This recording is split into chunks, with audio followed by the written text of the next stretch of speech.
Vítajte na tlačovej besede po zápase Martin Banská Bystrica. Vítam na nej trénerov tímov pána Vrsáka i pána Halaja. Páni, poprosím vás za obzretím, ostatným zápasom, mi sa páči. Pán Vrsák. Myslím, že sme dnes videli hlavne bojovné stretnutie z obidvoch strán. Vedeli sme, že Martin hrá doma aktívne natlakový hokej. Ako som povedal, bol to hlavne o bojovnosti dneska. My sme prvé dve tretiny hrali dosť profesorsky, strašne veľa pukov sme postrácali v strednom pásme, ktoré domáci dobre pokrývali. Z toho pramenili aj nejaké šance. Dá sa povedať, že keď bol najhoršie, podržal nás brankár.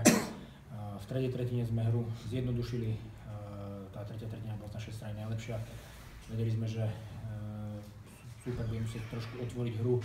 Počkali sme si na svoje šance, tie prišli a nakoniec sme zápas vytiahli do víťazného konca.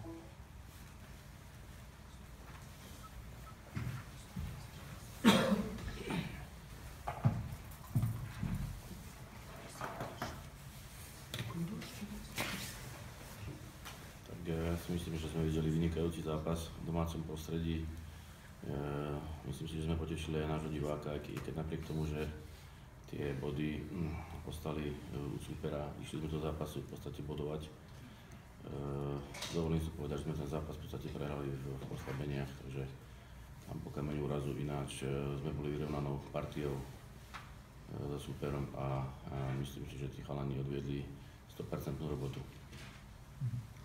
Pán Vrsák, určite kvitujete výkon teda vašich zverencov, najmä tých presilovkách, ktoré naozaj boli 100% využité. To dnes bola rozhodujúca taká fáza hry. My sme dostali dve presilovky, kde sme obidve premenili. Dá sa povedať v čase, keď sa lámal zápas. Takže takisto sme ubránili oslabenia superov. Takže pre nás special teams dneska výborne.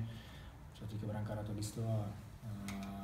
V dnešnom hokeji ten tréner taký, že 5 na 5 je strašne veľa vyrovnaných musiev aj v extralige a ten hokej sa dneska rozhoduje v presilkách a v oslabeniach. My sme to dneska zvládli a aj vďaka tomu si odvážame 3 body. Zápas nedohral Brňák, ako to si vyzerá? Tomáš išiel na vyšetrenie do nemocnice, absolvuje aj rentgen a uvidíme zajtra, čo bude, s čím príde. Má bolestivú narazenú nohu, alebo... Myslím, že to bol príklep v oblasti členku, ale bližšie vám neviem povedať. Ako to vyzerá s ďalšími národmi a ich zaradením do zostavy? Marotka je u nás známa, že tam je nejakých 5-6 hráčov do základnej zostavy je mimo a pomaličky sa to doliečuje, uvidíme v útorok, ako sa zjedeme a podľa toho sa zariadíme ďalej. Otázky?